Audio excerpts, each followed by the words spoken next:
LL Cool J thinks that everybody be talking about him for years, saying he's the GOAT, the greatest ever. He's revolutionized rap. Can we talk about that?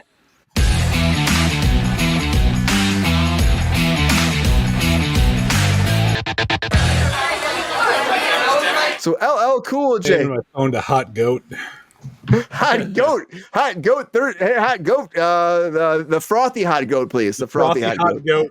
Yeah, that just sounds like an expensive gastropub where you pay $40 for a burger with no side. It sounds like that. The fries are $22.50, please. Yes.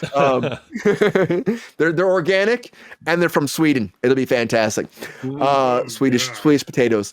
But LL Cool J's back in the news, everybody, because LL Cool J was recently on Apple Music's The Code. And during that interview, he said, guys, I'm going to say this humbly, but I really mean this, everybody. He says that I think one day people are going to wake up and realize that LL Cool J is the most important rapper that ever existed. I truly believe that one day people are going to say that. They're going to look and say, hey, wow, when it comes to jewelry, this guy, he introduced all the diamonds, all the ice, all the jewelry, all the champagne. They're going to say when it comes to love songs, they're going to say this is the man. This is the guy who introduced love songs and all that love. S-double hockey stick shit. It comes down to being the GOAT of all of this. They're going to say this guy came up with all that GOAT stuff. They're going to go on and on about how great LL Cool J is. And I say, I don't think so. Carter, do you think so? Do you think that LL Cool J is going to be called the GOAT by the generations from the future? Or do you think that this man is smelling his own farts today, man?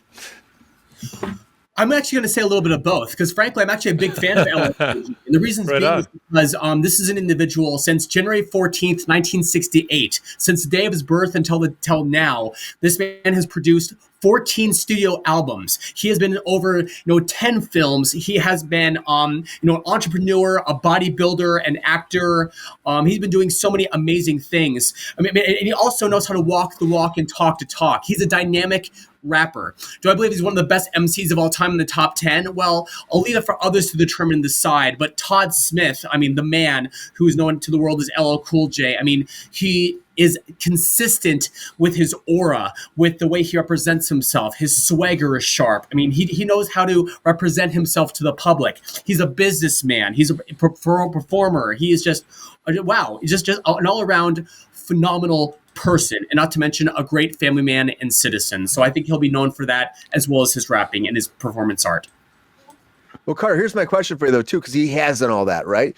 But do you think that because of his influence in TV and movies, especially TV these days, how he's been so impactful in that universe, that people might forget about his rapping career a little bit and look at him as an actor more than a rapper? Or do you think that volume of content he has from before will speak wonders beyond all of his television debut or his television series?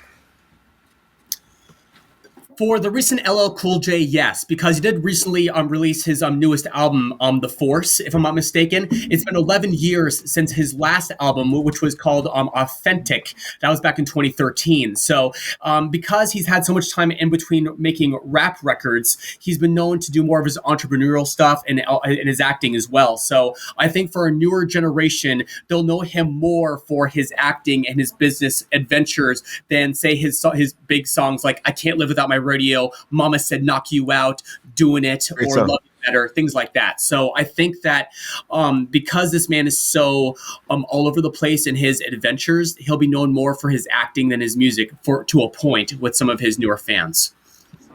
Yeah, that's always the thing too. So I'm interested to see, I get his take on it. Again, all the points you're putting forward for him, you're putting forward is yes, he has been doing all this stuff for this long. So many albums come out, still releasing music. I understand him being yeah, I've been doing this for a long time. I hope that I get recognition, or I know I will eventually, but I think this new generation could generations change things, just what it is, And so if the younger generation sees him as an actor more than a rapper or an influencer that way, it could steer that away from him being the GOAT from all that. And people talk about GOAT, I don't think people refer to him as GOAT, though. That's saying you're the GOAT is hard to get. It's hard to get. The greatest of all time, it's hard to be referred to as that. Is he the GOAT in your book, Carter? when it comes to being dynamic, he's one of the best. When I said that he's the GOAT when it comes to rapping ability, technical skill, like I said, that's a head scratcher. I think that That's up to people. his arch nemesis in the rap scene, especially back in the day, was Kool Moe Dee, who's actually my personal favorite rapper. And I think Kool Moe Dee had a better flow, a better technical skill and style than LL Cool J. But I think LL Cool J had a more luxurious, more relevant career than Kool Moe Dee did. Well, I love that song, "Doing It." So good. Oh, absolutely. I'm doing it now. I'm doing it. He's famous because he's done. He hasn't gone to any Diddy parties. That's what Queen says. That's why he's famous. Woo! Woo! Diddy did it. Mike. Allegedly. Diddy is done. Diddy did it, baby. Calm down, Pepe. Mike, what do you agree with Carter here? Do you think that there is a generation that will see him as the greatest, or do you think, like we were talking about before, that again, because of his film career, because of his acting, because of all the CSIs and all that, that his rap career could be shadowed by his acting career? I don't know. Did we discuss the fact that he was the guy that originated the term GOAT? Hypothetically, he released the album GOAT, GOAT, right? Yeah, but was that actually him? He actually did that? That was him. That was his album, was it not? Am I wrong? Am I reading this article wrong? Yeah, that's what he's. Am I disremembering the 1990s and the early 2000s? Yeah, it came out in 2000. You must ask yourself. He's incredible. Like honestly, what I think it's aspirational. I think he had his what was the he just had a single with Eminem earlier this year, Murdergram Deux. That's right. Deux, the French word deux for two. And it was sick. It was fucking incredible. And I don't know if you guys have listened to that yet. I have but not. It's really sick. And LL Cool J has incredible flow. I think maybe what he's referring to is the fact that ladies love Cool J. So he's always going to at least have 50% of the population that approves of him and views him as the GOAT. That's great. The other thought that I have in my mind is that he's getting older. God damn, is he 60 years old yet? He's got to be 58 if he's not 60. Yeah. So like I think you reach as a if you look, well, you can't see below me now, but below me usually is GR, and he can attest to the fact that you get to a certain point of maturity and you give zero fucks. So you just try to put out into the world what you want to get back from it. And I kind of think that that's what's occurring. Carter can the Nillihc master knows how this works. That's one of the masteries that he has mastered in his time. I think is putting out vibes. And reflecting them back. Take on this, Mike. What's that? I think he was just saying bullshit just for the hell of it. Exactly. Like, why would he care? He's talking to a journalist, right? Like, he said, "How can I fuck with this journalist? Oh, I'll see him all the time." That's true. Talking to Apple, maybe he wants to like stir some drama, maybe have a good time. He's get people talking about stuff. GR. Exactly. That could be what it is too. A couple cocktails before the interview and said, "Let me fuck with this guy."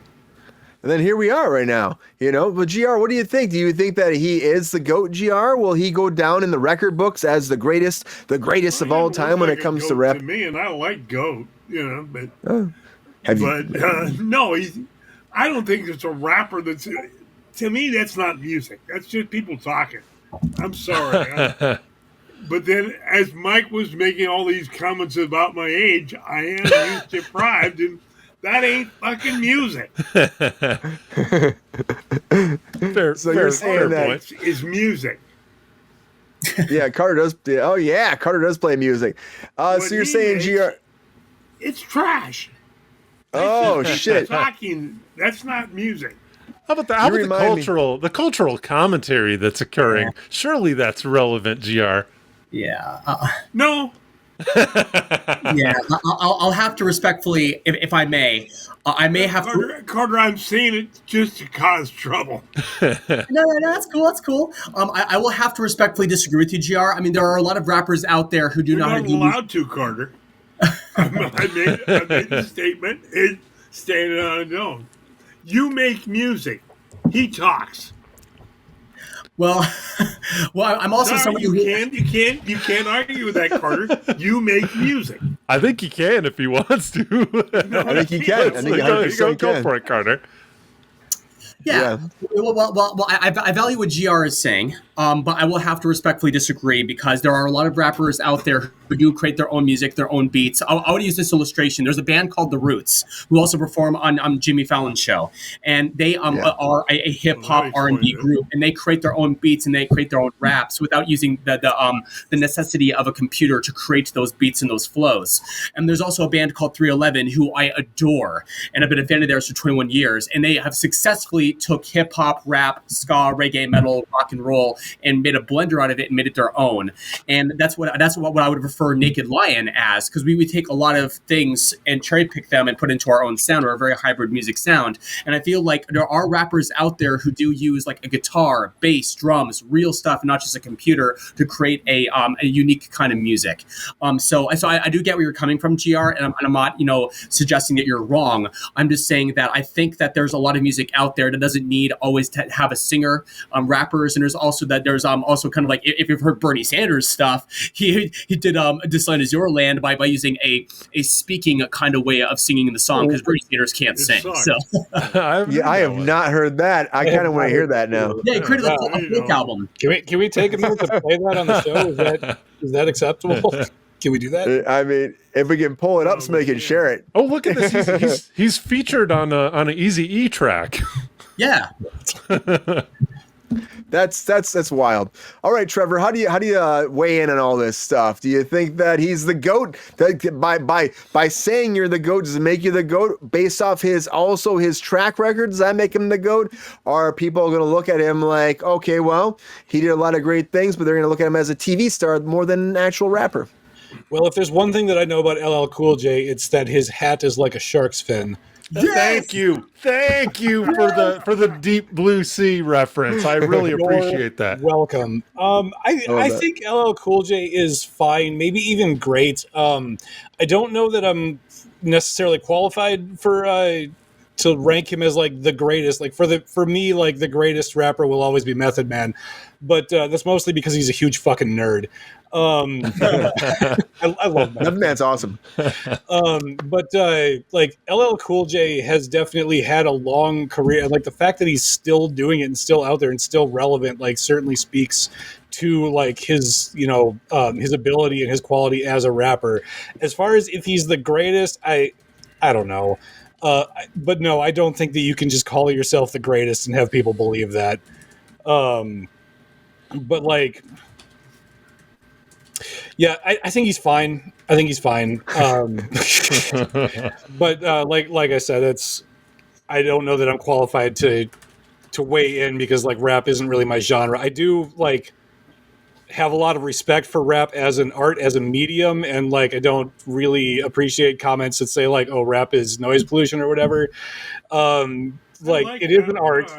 It is an art. Like you can't rap. Like if you think that rap is noise, like you couldn't do it yourself. Like there's a lot of art, never do it. There's a lot of artistry. There's a lot of skill involved. Yeah. Just like any other art form. And like you also can't just say, oh, all rap is violent. All rap is like. Not like at all. Or whatever. Like rap, there's so much like hopeful and positive rap out there. Such a what's the word I'm looking for? Just like a diaspora of like so many different like types and genres and styles. There is so much going on in rap. Like if you think it all sounds the same, you're just not paying attention. I mean, like, yeah, pretty much like any music that isn't the genre you like is all going to sound the same to you. Like country all sounds the same to me, but that's just because I'm not into country. I'm not going to say country is noise pollution. It's just not for me. So like, I'm sorry. I've been drinking a lot and I just wanted to address some of the comments I'm seeing popping across the screen here. Like, I think you guys need to like back up and realize like, you can't just say things that you don't like are garbage because they're not. Yeah. They're not. Oh, cool, Jay. I will say LL Cool J has really freaking set like a path. You know, he really has. He's been doing it for a long fucking time. Like Carter said, 14 albums, right, Carter? That's a lot. Yes. That's a lot of like doing it and doing it and doing it right. You know what I mean? And getting in there. You can't say you're the GOAT. I mean, Wu-Tang exists is the thing. Right. Wu-Tang is forever. It's all interpretation. I think what he's trying to say here, though, really is like, I think he hopes that like end all be all, end of days for him is that like people respect for everything he's done, you know, like he's done a lot. He's put a lot out there. He has changed things. He's added a lot to the rap scene. He's revolutionized a lot of things, and he hasn't had to be like anybody but himself. And it's worked really well for him. He sees how much the bravado like feeds back into the feedback loop and makes people pay attention. And then they go back and look at your existing catalog, and he knows how that works because they've known how that works for years and years. This is part of the whole like the rap bravado kind of thing. They've been doing this, and it's fun to explore that for me if you're into the genre. Carter, get in there. I see it, man. Get in there. Yeah, so I do want to address some of the comments. I know that one Milton Bradley said, "But rap is garbage," and that's fine if that's what you choose to believe. I mean, my thing is, I will definitely have to agree with Trevor. I believe Trevor made this comment that it does take a lot of technical skill to be a rapper. It isn't like you just go into a studio and just immediately start talking. You have to be quick on your feet. You have to really carry yourself. You have to really use a lot of swagger. You have to really deliver with a lot of confidence and swagger. Exactly. Swagger. That's the word. Yeah. Like for example, Marshall Bruce Mathers III, as you know, is Eminem. We either agree with his musical lyrical content or not. I mean, one has to recognize the genius of that man. I mean, R.I.P. his mom too. Yeah, exactly. So R.I.P. to his mother. But he knows how to be a great storyteller. I mean, some rap, just like country, there's a lot of great storytelling in rap music and country music, etc. Even if one may not agree with all of the lyrical content, there's a lot of stories to be told in lyrics. And just like the late great Bob Dylan. I mean, he's not dead. My bad. But he's Chalamet. Chalamet's played him, so maybe. Yes. So Bob Dylan, for example, a different style of music, he is a great storyteller and one of the best poets and lyricists of all time. And so same with, I believe, Eminem. He's one of the best lyricists of all time. And dare I say it, Taylor Swift. She's one of the best lyricists of our modern time. She's doing a great job representing herself. So for what it's worth. Yeah. That's great, Cart. 100%. It's like, I think a lot of people don't think about that. It's like what it actually takes to do it and what you're putting out there. It's a fucking talent. I can't imagine. You want to ask me to rap some shit, you're going to fucking hate it. You know what I mean? I can try my best, but it's not going to be good. It's a rhythm. It's a method to your madness. There's a flow that a lot of people can't do. And you just got to start telling journalists that you're the GOAT, Brian. And then everybody's going to believe it. And then you will never have to even rap. I'm the GOAT at podcasting. Yeah, no, I'm not going to say that, but you should. Why not, Brian? You are. Well, there we go. I'm going to say GR, the thirsty daddy, says I'm the GOAT at podcasting, and that's where I'm going to quote and keep going. So, but no, I think the LL Cool J. Well, I don't. It's not my genre, but he's good at what he does. But yeah, he's good at many talented things. But I think he was fucking with the reporter. That's really what I think. He could have been. GR, but I also think it's like it gets to a point too that he's done all this stuff with his career, and then he's like, "Hey guys, I've done a lot, and like no one gives me that fucking props, and people need that props sometimes." Like it's like you didn't get all the props. Yeah, he made his money. You're right on that, GR. Yeah. Like, come on. Yeah, but I mean, maybe he's putting it out in the universe for a second. I don't know.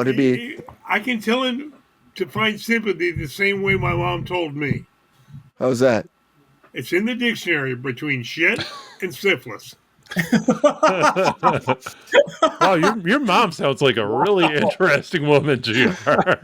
Well, I had a bad day at school. I was 12. And I came home and I was bitching at her, and she said, "Are you looking for some sympathy?" I said, "Well, a little be nice, Mom." She said, "Go get the dictionary." And we had one of those English dictionaries about this thick, And I lugged it to the kitchen and slammed it on the table, and I said, "What do I need this for?" She said, "You want sympathy?" "Yeah, it's in there." I said, "Huh?" "It's in there between shit and syphilis. She probably heard that day for the first time. No, that and she was my like, mother. I'm gonna hassle this kid. It's gonna be great. I'm getting him. I'm going in deep. I'm gonna get him. Use that. I'm taking that. I'm using that. That's a great name for this episode. It's public domain. You can use it.